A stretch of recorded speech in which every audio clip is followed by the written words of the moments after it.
저희가 다시 한번 조세특례 제한법의 내용으로 가서 정비를 한다면 어디로 가야 될까요? 교재 한번 펼쳐보세요.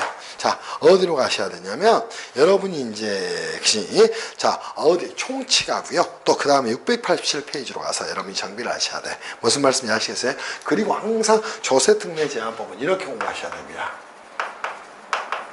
이제 조세특례 제한법에서 서두에도 말씀을 드렸던 거예요. 조특법이죠. 가장 중요한 내용은 제가 뭐라고 했어? 다시 한번 이 총칙의 내용을 잘 정리를 하라. 오케이? 다시 용어의 정의, 또 조세 특례에 대한 명확한 내용을 이해를 하셔야 됩니다. 오케이? 그때 조세 특례는 직접 감면 또는 간접 감면 등의 조세 특례와 또 조세의 중과등까지 포함된 개념이라는 사실 여러분이 안고 가셔야 돼. 그치?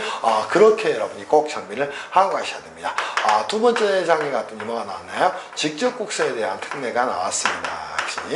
세 번째 장에 갔더니 뭐가 나왔어요? 간접 국세에 대한 특례가 나왔습니다. 이런 목차도 잡지 못하고 세법학 공부를 하면 안 돼요. 그리고 나서 뭐가 나오나요? 그 밖에 특례 규정이 나왔습니다. 자, 여러분이 이제 크게 보시면서 여기서 도대체 나올 게 뭘까? 이런 것들을 이제 전체적으로 좀 살펴보셔야 됩니다. 이때 직접 국세에 대한 특례 중에서 항상 시험에 나올 수 있는 게 뭐였어요? 중소기업에 대한 특례 규정은 항상 시험에 나올 수 있다는가? 그래서 2018년도에도 지금까지 나왔던 중소기업에 대한 특별 세액 감면, 창업 중소기업에 대한 세액 감면 이런 것들이 나오지 않고요. 그죠? 상생결제 지급액에 대한 세액 공제가 나왔어요. 그래서 이쪽은 무조건 나온다고 생각을 하면서 여러분이 좀 공부를 해 놓으시기를 바랍니다. 무슨 말씀인지 이해할 수 있겠어요? 그리고 이제 또 하나 시험에 나올 만한 내용이 뭐 있냐? 혹시 저는 그렇게 봅니다. 연구 인력 개발을 위한 연구나 인력 개발에 대한 그죠? 조세 특례가 존재를 하게 될 겁니다. 이 부분도 이제 여러분이 정비를 좀 하고 가셔야 될 거예요. 그리고 이제 시험에 또 하나 나올 만한 내용, 뭐 요즘 핫하죠? 핫해가 되겠지, 그치? 고용 지원을 위한 특례 규정도 여러분이 추가적으로 좀 정비를 해 놓으시기를 바랍니다. 그리고 이제 또한 나올 수 있는 게 뭐가 있어요? 기업의 구조조정을 위한 조세 특례에 대해서 좀 정비를 해 놓으시기를 바랍니다. 무슨 말씀인지 이해할 수 있겠지? 그리고 지역 간 균형 발전을 위한 조세 특례는 뭐 조금 가능성은 좀 떨어집니다. 자, 그리고 이제 근로장려 세제라든가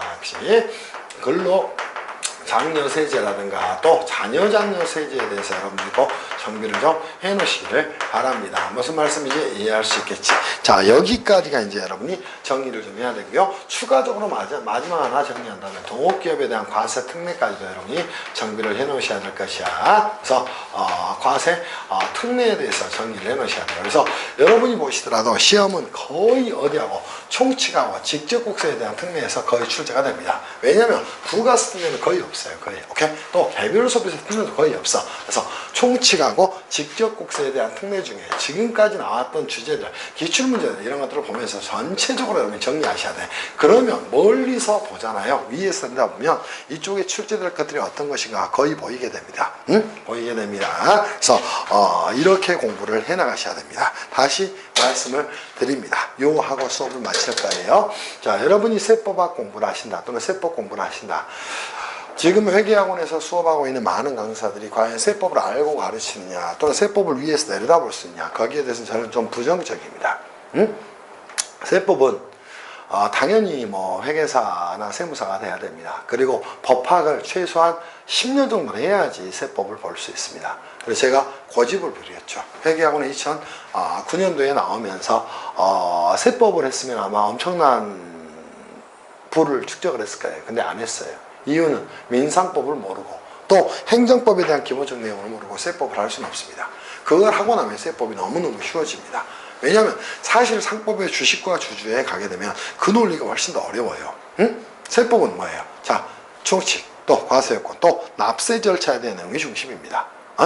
그 세 가지만 살펴보면 모든 문제를 다 풀 수 있어요. 세법학은. 세법 개론도 마찬가지예요. 근데 이 숫자 나부랭이에 예속이 돼서 강사들이 이제 그렇게 가르치니까 너무나 잘못된 공부를 하고 있습니다. 마찬가지예요. 심지어 조세특례 제한법도 여러분들 보세요. 제가 아까 말씀드렸잖아요.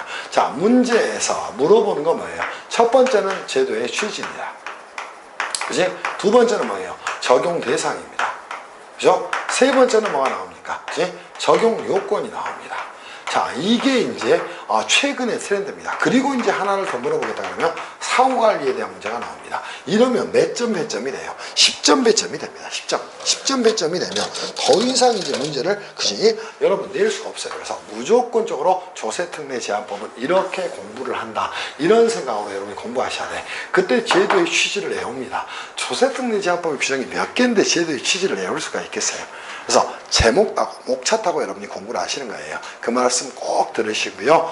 제 말씀 들으시면 좋은 일이 많습니다. 그래서 꼭 이렇게 공부를 해놓으시기 바랍니다. 그 중에 핵심은 제도의 취지, 또 적용 대상, 또 적용 요건 이 세 가지가 된다. 이렇게 정비를 해놓으시기를 바랍니다. 무슨 말씀인지 이해를 하셨을 거고요. 그죠? 충분히 이해가 됐을 것으로 생각합니다. 자, 이 정도로 저희 통합세법학 수업을 마치도록 하고요.